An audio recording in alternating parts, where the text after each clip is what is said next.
प्राचीन समय की बात है। एक समुद्र के किनारे एक गुरु अपना आश्रम बनाकर रहा करते थे। हजारों शिष्य उनसे ज्ञान ग्रहण करने के लिए दूर दूर से उनके पास आकर रहते थे। गुरु का ज्ञान देने का तरीका भी बहुत ही अनूठा था। शुरुआत में वो अपने शिष्यों को उपदेशों के माध्यम से ज्ञान देते थे।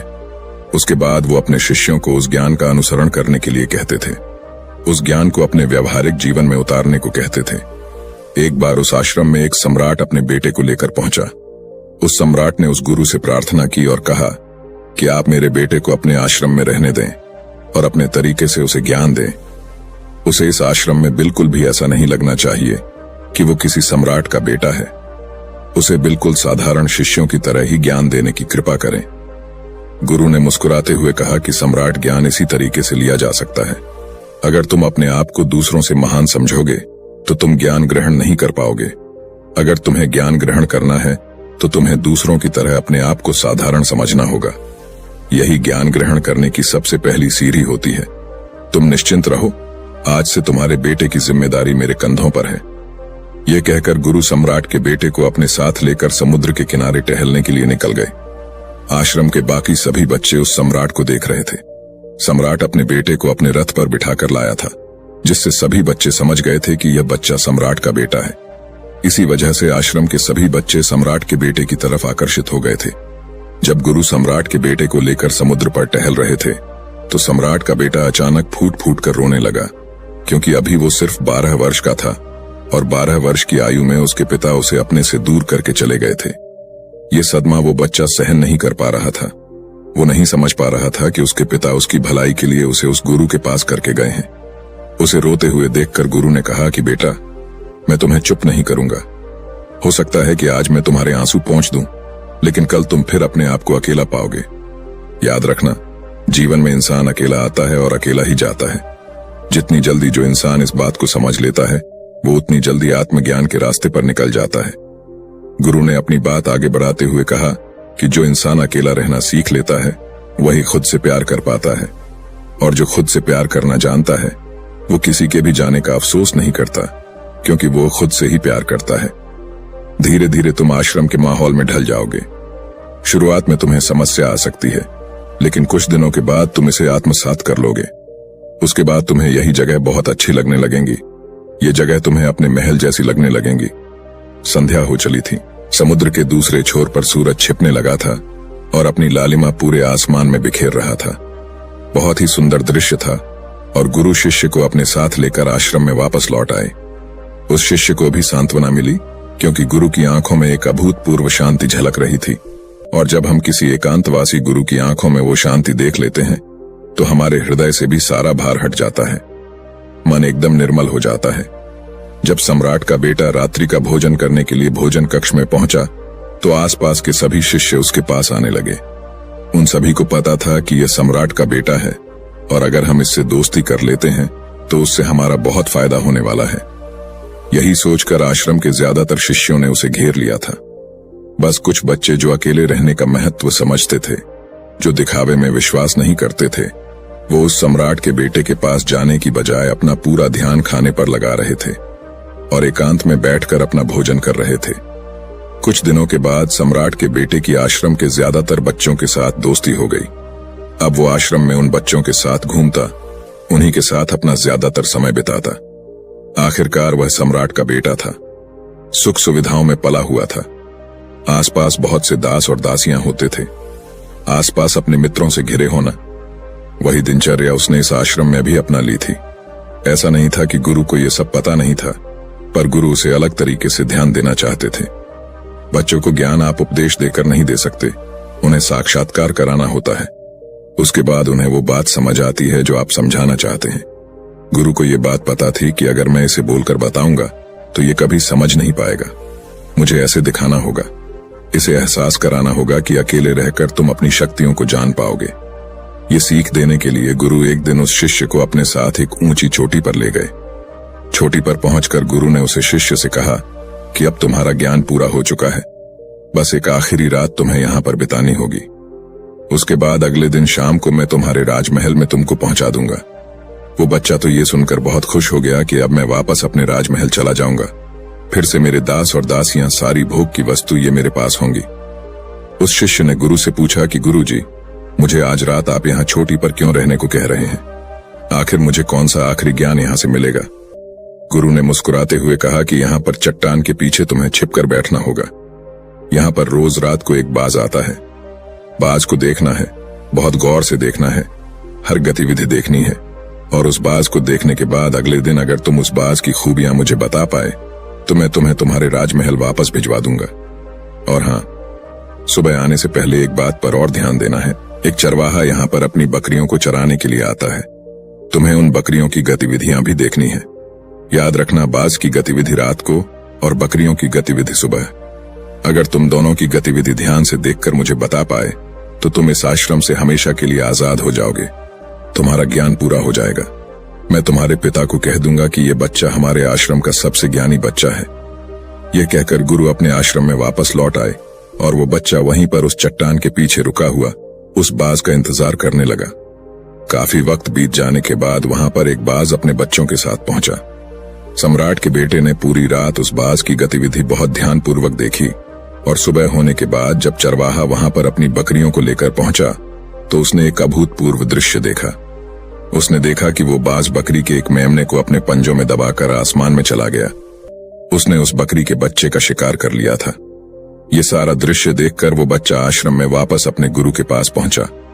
इससे पहले कि गुरु उससे कुछ पूछते, उसने गुरु को प्रणाम करते हुए कहा कि गुरुदेव, आप आश्रम के सभी बच्चों को यहाँ पर बुला लीजिए।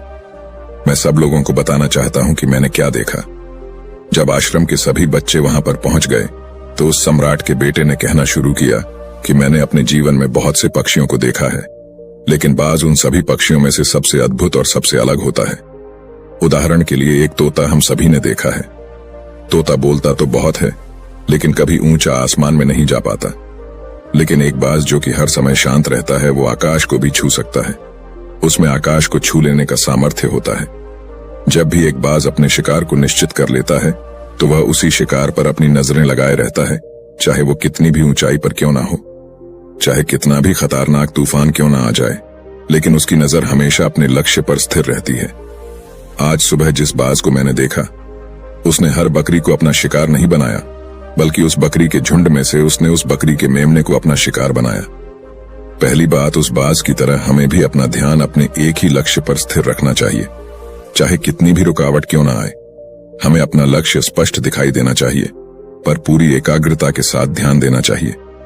तीसरी बात जो मैंने उस बाज से सीखी और जो हम सभी को सीखनी चाहिए, वह यह है कि बाज कभी भी दूसरे पक्षी के साथ नहीं रहता। वो हमेशा आकाश में अकेला रहता है।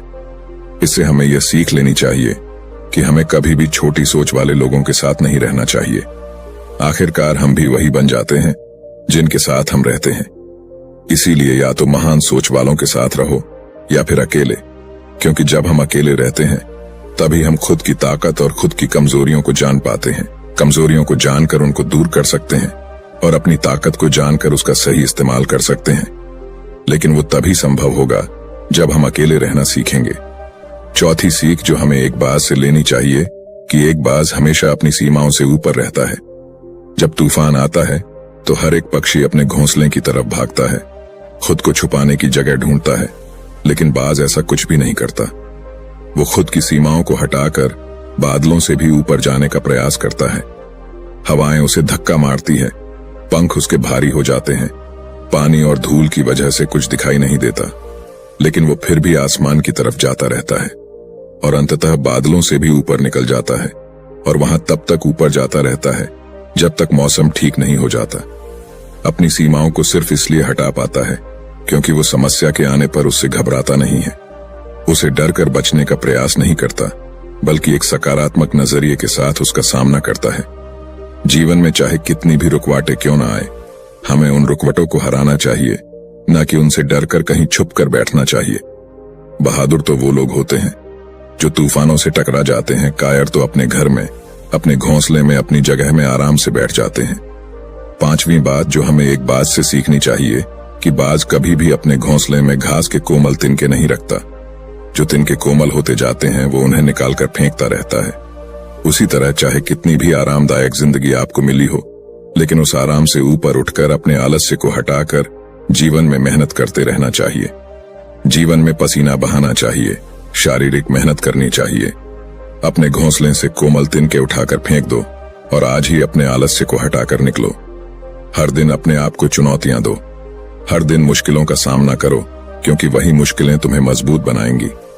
जंगल के राजा शेर को भी झुंड बनाकर शिकार करते हुए देखा जा सकता है, लेकिन बाज हमेशा अकेला शिकार करता है, क्योंकि वो जानता है कि झुंड में रहना हौसला तो देती है मगर साहस छीन लेती है। आदमी को हमेशा अकेले ही आगे जाना होता है। यही कारण होता है कि वो जल, थल और नभ सभी जगहों पर अपने शिकार का परचम लहरा सकता है।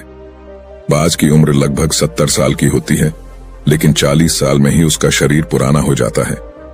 नाखून उसके पैरों में धंसने लगते हैं, पंख उसके शरीर में चिपक जाते हैं, उसकी चोंच खराब हो जाती है, उसका शरीर भारी हो जाता है। ऐसी स्थिति में शिकार करना तो क्या, जीने की भी हालत नहीं रहती उसकी। ऐसे में उसके पास सिर्फ 2 विकल्प होते हैं।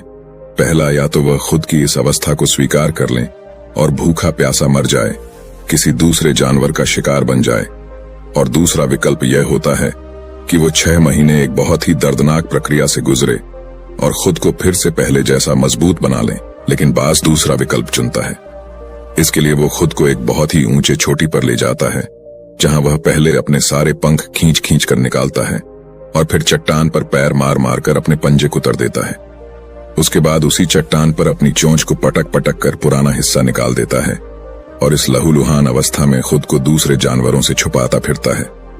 अगले 6 महीने तक वो इसी दर्दनाक प्रक्रिया से गुजरता है और इंतजार करता है नए चोंच, नए पंखों का।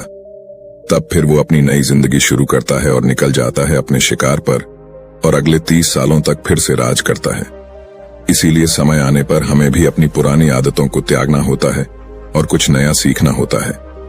समय के साथ बदलना होता है, अपने आप को तैयार करना है, वरना हमारा भी शिकार हो सकता है, हम भी पीछे रह सकते हैं। इसके बाद सम्राट के बेटे ने बकरी की विशेषता बताते हुए कहा कि बकरी हमेशा झुंड में चलती है। उन्हें झुंड में एक साथ चलने से हिम्मत मिलती है, लेकिन जैसे ही उन पर शिकार होता है वैसे ही वो बकरियां तितर बितर हो जाती। उस पूरी बकरियों में से एक भी बकरी अपने साथी की मदद करने के लिए वापस नहीं लौटती। इससे हमें यह सीख मिलती है कि हमारे साथ कितने भी लोग हो, किसी पर भी यकीन नहीं करना। यकीन करना तो खुद पर करना, क्योंकि बुरा समय आने पर वो बकरी तितर बितर हो जाएगी, आपको पता ही नहीं चल पाएगा। गुरु को प्रणाम करते हुए सम्राट के बेटे ने अपने गुरु से कहा कि गुरुदेव, अगर मुझसे कोई सीख रह गई हो तो कृपया करके आप बताने की कृपा करें। गुरु ने सभी बच्चों को संबोधित करते हुए कहा कि ये सभी बातें जो अभी इस बच्चे ने बताई हैं सब सही है, लेकिन ये सारी खूबियां आप लोगों में तभी पैदा हो पाएगी जब आप अकेले रहने का अभ्यास करेंगे। आपने देखा होगा कि बाज कभी भी किसी दूसरे पक्षी के साथ नहीं रहता, ना ही किसी के साथ अपनी दोस्ती बनाता। वो आसमान में अकेला रहता है और अकेला रहने की वजह से वो अपनी ताकत और अपनी कमजोरियों को जान पाता है।